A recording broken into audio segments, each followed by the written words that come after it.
For thousands of years, families facing harsh winters and dwindling stores turned to one pot and whatever they could dry, salt, ferment, or forage. We've ranked 25 of these nearly forgotten survival meals, from ancient grain and lentil pottages to bone broth stews, fermented soups, and bread-thickened broths that sustained households across the Near East, medieval Europe, and the American frontier. Each earns its place by how effectively it kept a family alive when food was scarce and the cold would not relent.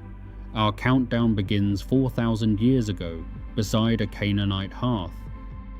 In the 25th place, the Canaanite lentil barley pottage stands as the earliest documented one-pot survival meal, dating back to around 2000 BC.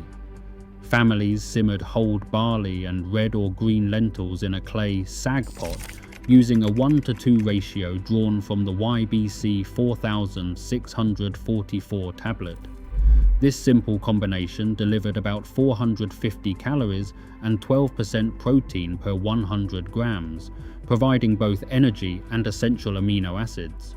The ash-sealed pot technique reduced fuel use by up to 40%, a critical advantage when wood was scarce. Leeks, garlic, and a pinch of cumin added flavor, but the real ingenuity was in stretching winter stores into a thick, sustaining stew that could feed a household for days. This grain-legume synergy not only anchored biblical food stories like Esau's pottage, but also set the foundation for centuries of resourceful, low-fuel winter cooking across the ancient Near East. 24th place, Egyptian emmer millet gruel marks a quiet revolution in ancient grain cookery. By the Middle Kingdom, families in the Nile Valley combined emmer wheat and millet, stone ground and simmered together into a thick, sustaining porridge. A handful of chickpea flour boosted the protein content, while a splash of date wine provided both gentle sweetness and early preservative qualities. Papyrus Harris and charred grain samples from Abydos confirm this mix, revealing a dish that delivered around 380 calories and 9% protein per 100 grams. Compared to pure barley pottages, the emmer millet blend offered a richer spread of B vitamins and micronutrients, reflecting Egypt's ecological diversity. This gruel not only stretched the winter grain stores, but also set the stage for later, more elaborate sweetened stews as sugar became more widely available. In the 23rd place, Mesopotamian date fig bone broth stands as a ceremonial winter staple from around 1500 BC.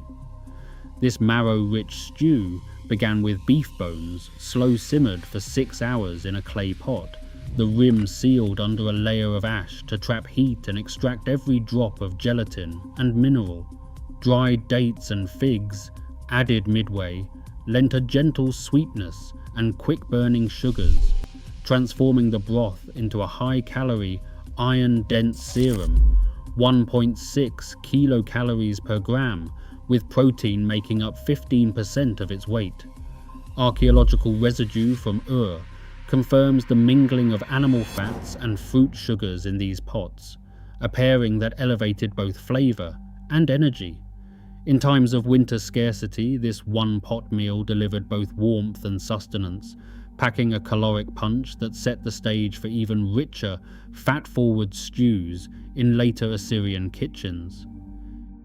In the 22nd place, Assyrian pit oven lamb and barley stew reveals a remarkable adaptation to harsh winters in Upper Mesopotamia around 1200 BC.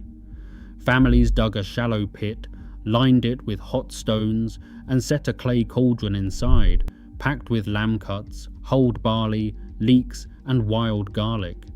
After adding water, the pot was sealed with a thick layer of mud and embers, then left to cook overnight beneath the earth. This buried, mud-sealed method trapped heat and moisture, requiring minimal firewood while preserving every drop of rendered lamb fat and barley starch. Modern trials at the Oriental Institute in Chicago confirm the nutritional impact. 520 calories and 18% protein per 100 grams far higher than grain-only stews. The communal labor of digging, sealing, and tending the pit made this meal a centerpiece of winter gatherings, and its rich stock often became the base for bread-in-broth dishes the next day, ensuring nothing went to waste. In the 21st place, Israelite bread-in-broth offered a stark lesson in zero-waste survival. Families in Iron Age Judah would simmer stale barley flatbread in leftover meat or bone stock, transforming scraps into a filling, calorie-dense soup. Archaeological finds, including sagpot shards from Lachish and experimental trials at Hebrew University, confirm this method could stretch the last stores of bread through the coldest weeks. The resulting broth, thickened with dissolved starch, delivered around 610 calories and 9% protein per 100 grams, enough to sustain laborers when fresh produce was gone. Leviticus 2:14 prescribes adding oil, salt, and spices, a detail echoed in residue analysis. This early bread thickening trick marked a shift from relying on animal fat to recycling every crumb of stored grain, bridging the era of meat-based winter stews to the more austere, root-based soups of the desert. While energy-rich, the meal was vitamin-poor, reflecting both the ingenuity and the limits of ancient survival strategies. In the 20th place, Nabatean wild root and herb soup reflects the ingenuity of desert survival at Petra around 600 BC. Families gathered wild carrots, parsnips, and tamarisk roots, sun-drying them during brief wet seasons, then rehydrating the slices in a clay cauldron when winter set in. Za'atar herbs, rosemary, sage, and wild thyme were crushed and added for both flavor and preservation, offering a fragrant lift to an otherwise austere broth. Pollen analysis from Petra's ancient hearths confirms the seasonal use of these roots and herbs. While the soup delivered only about 260 calories and 6% protein per 100 grams, its real value lay in beta-carotene and vital minerals, helping to ward off deficiency in an arid landscape where animal protein was scarce. This meal stands apart by shifting focus from bulk calories to micronutrient resilience, relying on what the desert could provide when little else remained. In the 19th place, Persian fermented lentil stew, known as kashk-e-adar, showcases a quiet leap in winter survival cooking from around 500 BC. Families in Achaemenid Susa simmered green lentils with a generous pour of kashk, a tangy probiotic-rich whey, then let the pot rest for up to 2 days to encourage natural lactic fermentation. This simple act transformed the stew, boosting the bioavailability of iron by nearly 30%, as modern microbiome tests confirm, while delivering 340 calories and 12% protein per 100 grams. After fermentation, a final simmer with goat fat sealed in flavor and warmth. The process not only preserved lentils through the leanest months, but also seeded the pot with beneficial microbes, an approach that prefigured later European sauerkraut and rye ferments. Unlike grain-based sour broths, kashk-e-adar introduced controlled fermentation to pulses, quietly advancing both nutrition and food safety in a single, sustaining bowl. In the 18th place, Greek fakes soupa offered a nourishing answer to winter scarcity in Byzantine monastic kitchens. Lentils simmered slowly with olive oil formed the foundation, but the addition of dried figs set this dish apart, bringing natural sweetness and a mineral lift to an otherwise humble bowl. Olive oil, abundant in the Mediterranean, provided essential fat during fast days when animal products were forbidden, helping families and monks maintain energy through lean months. Byzantine sources list fakes. Soupa as a staple on monastic menus, valued for its 330 calories and 11% protein per 100 grams. Unlike heavier grain stews, this lentil soup balanced satiety with digestibility, and the use of figs reflected a regional strategy for boosting both flavor and nutrition when fresh produce was scarce. The result was a simple, sustaining meal that bridged spiritual practice and practical survival, marking a quiet shift toward olive oil as a central winter resource. In the 17th place, Anglo-Saxon peas pottage stands as a protein-rich staple that carried English families through the coldest months of the 11th century. Split peas formed the heart of this dish, simmered with rough-cut turnips and a smoked pork knuckle in a heavy stoneware casserole set directly on the hearth. Archaeological finds from York confirm the use of such stone pots, prized for their even heat and ability to retain warmth long after the fire died down. The slow melding of peas and pork delivered a complete amino acid profile, while the smoky meat added depth and preserved fat for extra calories.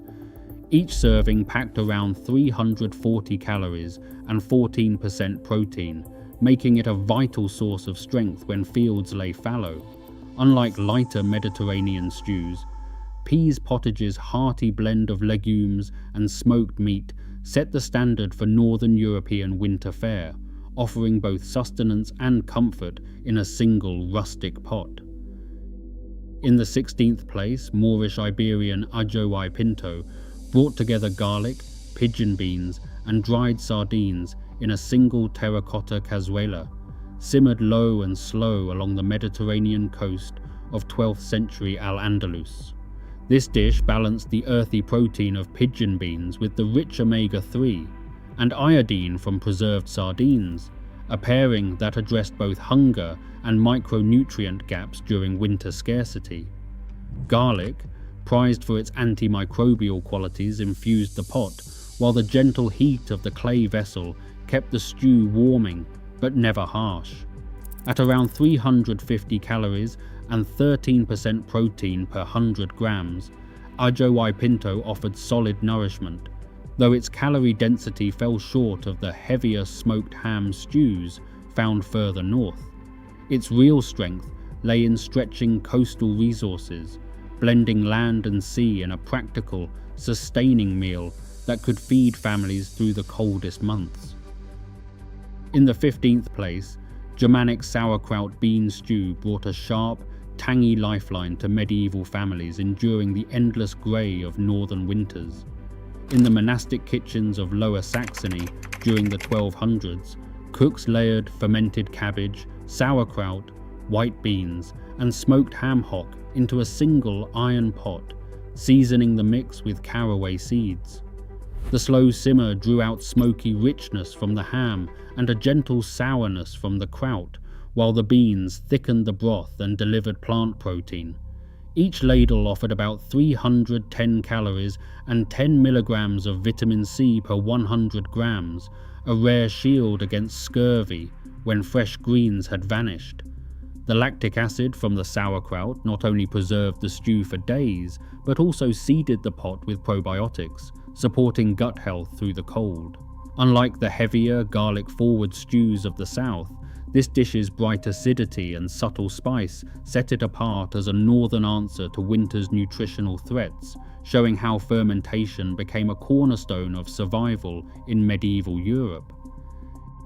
In the 14th place, Syrian mujadara brings together rice and lentils in a single pot, crowned with a generous layer of caramelized onions. This dish, with roots in medieval Damascus, offered families a vegan staple during the coldest months, using only what could be stored or dried. The slow frying of onions did more than add flavor. It introduced antioxidants and helped preserve the meal for days.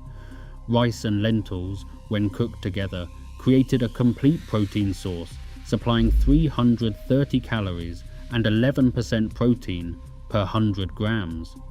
Unlike heavier meat-based stews, mujadara relied on the grain pulse pairing to stretch limited stores, while the onions elevated a humble pot into a sustaining aromatic meal that could be reheated and shared through winter scarcity. In the 13th place, medieval French potage à la courge offered alpine households a thick, warming soup built for the depths of winter. Drawing on the 14th century Le Viandier manuscript, cooks combined cubes of pumpkin, one of the earliest New World squashes to appear in Europe, through pre-Columbian trade, with dried beans and hulled barley in a heavy iron soup kettle.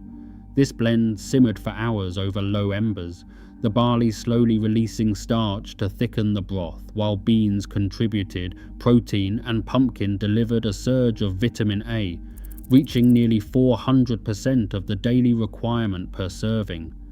At 380 calories per 100 grams, this pottage provided a rare balance of energy, protein, and micronutrients, making it a vital tool for families enduring long, sunless winters in the French Alps.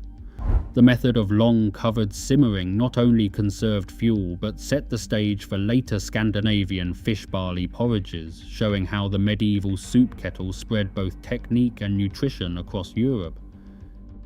In the 12th place, Scandinavian grød stands out as a winter mainstay along the North Sea coast. This 13th century barley porridge was simmered slowly over peat fires, thickened with flakes of dried barley, and enriched with salted cod and strands of kelp gathered from icy fjords. The cod, preserved from Bergen's bustling fish trade, supplied a rare source of vitamin B12 and protein, while the kelp delivered a crucial iodine boost, about 30% of the daily requirement in a single serving. Each 100 grams brought 380 calories, enough to help families endure weeks of darkness and cold. The peat smoke lent a subtle, earthy flavor, and the briny seaweed marked the first appearance of marine micronutrients in a northern survival pot.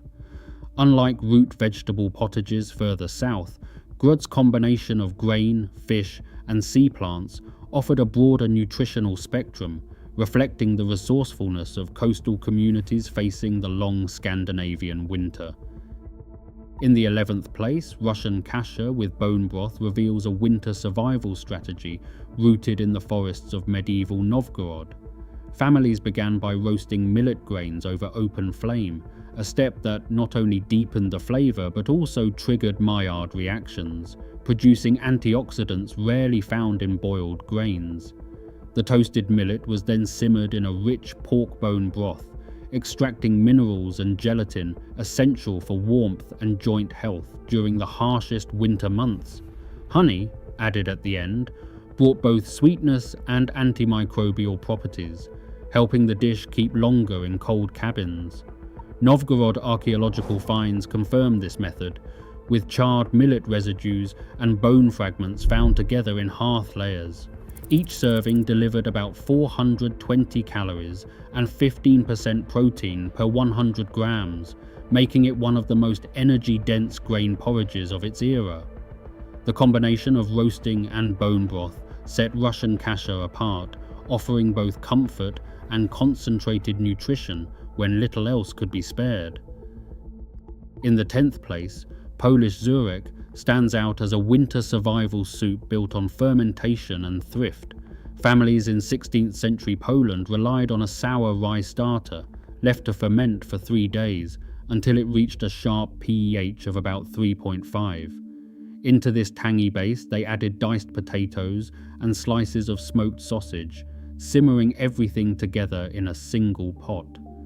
The rye fermentation not only preserved the soup through the cold, but also seeded it with lactic acid bacteria, providing natural probiotics and a rare source of vitamin C when fresh greens were gone.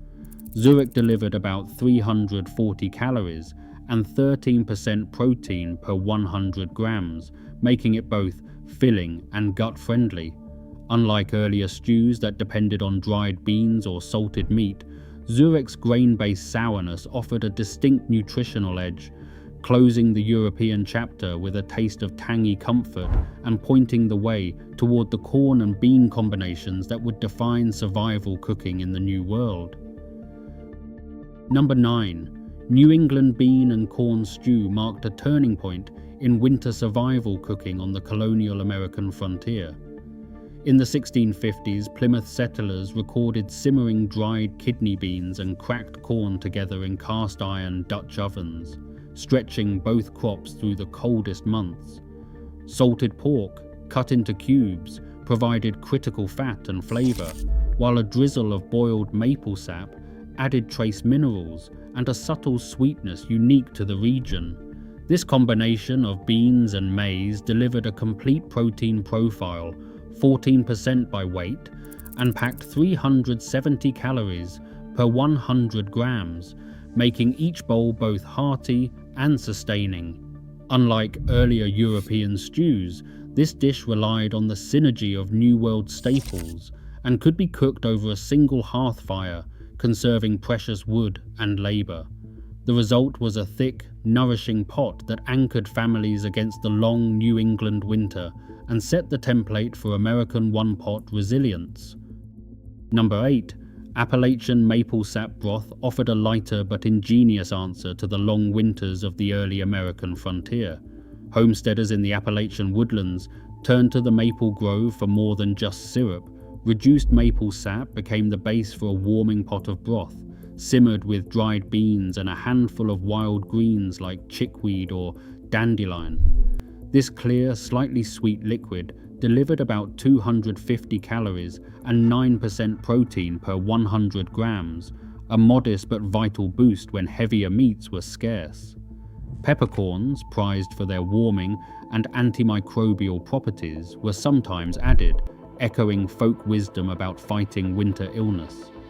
Unlike richer stews, this woodland broth stretched the forest's resources, providing both hydration and gentle sustenance until the heartier Three Sisters stews of late winter could take over. The result was a resourceful, calorie-stretching meal that kept families going through the leanest weeks. 7th place, Three Sisters stew stands as a testament to indigenous agricultural wisdom. In pre-contact North America, Iroquois families relied on the symbiotic trio of corn, beans, and squash, each crop supporting the next in both the field and the pot. Kernels of dried corn, shelled beans, and chunks of winter squash were simmered together in a broth made from deer bones, which released collagen and minerals through slow cooking. Charred seed remains from Iroquois hearths confirm the method, while the stew's nutritional profile, 340 calories and 16% protein per 100 grams, delivered complete amino acids and a rare winter source of vitamin A. Covered with bark and slow-baked in pit ovens, this meal stretched harvest stores deep into winter, nourishing families with warmth, community, and the resilience of a living agricultural system. 6th place. Inuit muktuk stew stands as a stark answer to Arctic winter survival. Families along the frozen coasts relied on thick cubes of whale skin and blubber, simmered with gathered seaweed in stone-lined snow pits. This meal delivered unmatched energy, 1.2 kilocalories per gram, with fat making up nearly 30% of each bite, fueling bodies against sub-zero cold when plant foods were absent. The slow, insulated pit cooking preserved every calorie, while the seaweed added a rare source of iodine, staving off deficiency in a landscape starved of greens. Bone fat analysis from igloo-lick sites confirms the stew's role as an extreme calorie, nutrient-dense staple, pushing the limits of what a one-pot meal could deliver in the harshest environment on Earth. In the 5th place, Mongol bortsog broth captures the essence of steppe survival during the 13th century. Nomadic families fried small twists of dough, bortsog, over open fires, then dunked them into a simmering cauldron of beef foot broth. This copper cauldron, a staple of the Golden Horde's travel kit, transformed plain flour and tallow into a portable, energy-dense ration. The resulting meal delivered around 450 calories and 9% protein per 100 grams, packing both carbs and fat for long rides across frozen grasslands. Unlike stews that relied on roots or beans, bortsog broth could travel, be reheated, or eaten cold, making it a flexible answer to the unpredictable winters of Central Asia. The strategy of fusing fried dough with rich bone broth not only maximized the calorie load, but also allowed Mongol families to stretch their stores, fueling both daily labor and distant journeys when fresh supplies ran thin. In the fourth place, Ottoman kelle piyaz stands as a remarkable example of imperial winter nutrition from the 16th century Middle East. This dish brought together wheat berries, chickpeas, and a slow-simmered beef foot broth, enriched with pistachios for both texture and micronutrient depth. The addition of pistachios, rare among survival stews, added vitamin E and healthy fats, transforming the pot into a source of complete nourishment during the coldest months. Kitchen texts like the Kitab-i-Orfi describe how the beef foot released gelatin and minerals, while the grain-legume pairing supplied about 400 calories and 14% protein per 100 grams. The pistachio paste not only thickened the broth, but also elevated the dish's flavor, marking a luxurious touch that still respected the survival logic of stretching stored staples. Kelle piyaz bridges the world of palace cuisine and practical winter resilience, showing how even the Ottoman elite relied on one-pot ingenuity when fresh produce was scarce. Coming to the top three, Spanish Ajo Arrosto brought a fragrant climax to winter survival cooking in 15th century Castile. Families roasted whole bulbs of garlic until sweet, then blended them into a thick barley and pigeon pea stew, a method recorded in the Libro de los Agapes. The roasted garlic did more than flavor, it acted as a natural antimicrobial, helping extend the stew's shelf life in cold, damp cellars. Smoked paprika, introduced late in the simmer, lent a warming finish that set this dish apart from earlier, simpler pottages. Each serving delivered about 370 calories and 13% protein, balancing energy and muscle repair through the leanest months. By harnessing garlic's medicinal qualities, Ajo Arrosto offered both comfort and a practical defense against winter illness, marking a high point in the evolution of one-pot survival meals. In the second place, Italian ribollita stands as the ultimate lesson in zero-waste survival from the heart of medieval Florence. The word itself means reboiled, capturing the practice of simmering leftover vegetables, cabbage, beans, carrots, and onions, together with stale bread in a single pot, then reheating the mixture day after day as winter dragged on. A Florentine ledger from 1,385 records, ribollita as a staple in city almshouses where nothing edible was allowed to spoil. The bread, often rock hard by week's end, absorbed broth and thickened the stew, transforming scraps into a nourishing meal that delivered around 380 calories and 12% protein per 100 grams. This humble dish not only stretched dwindling stores, but also conserved firewood, as each reheating required less fuel. Ribollita's enduring legacy is its practical thrift, a recipe born of hardship, now revived for its honest, sustaining comfort. Modern homestead fermented lentil barley stew reconnects ancient food wisdom with today's survival strategies. Equal parts dried lentils and hulled barley simmer with leeks, garlic, and a splash of whey in a slow cooker or Dutch oven. Once tender, a ladle of fresh whey or probiotic starter is stirred in and the pot sits at room temperature for up to 2 days. This lactic fermentation, inspired by ancient Near Eastern techniques, fits seamlessly into modern kitchens. The finished stew is thick, tangy, and packed with protein and probiotics. USDA data confirms that fermenting lentils and barley together increases iron bioavailability by over 130% compared to cooking them separately, while each 100 grams delivers 13% protein and 350 calories.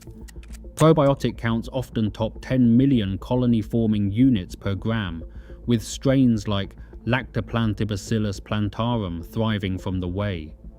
This method preserves the stew for weeks in a cool cellar and transforms basic grains and pulses into a shelf-stable, nutrient-rich staple.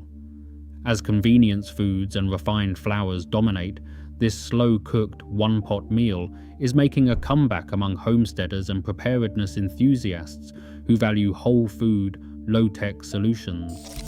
The modern fermented lentil barley stew stands as a testament to both ancestral ingenuity and practical food security, showing how simple ingredients and traditional methods can meet contemporary needs. Anyone with a pot and a handful of seeds can tap into this sustaining tradition, blending the best of the past with the demands of the present.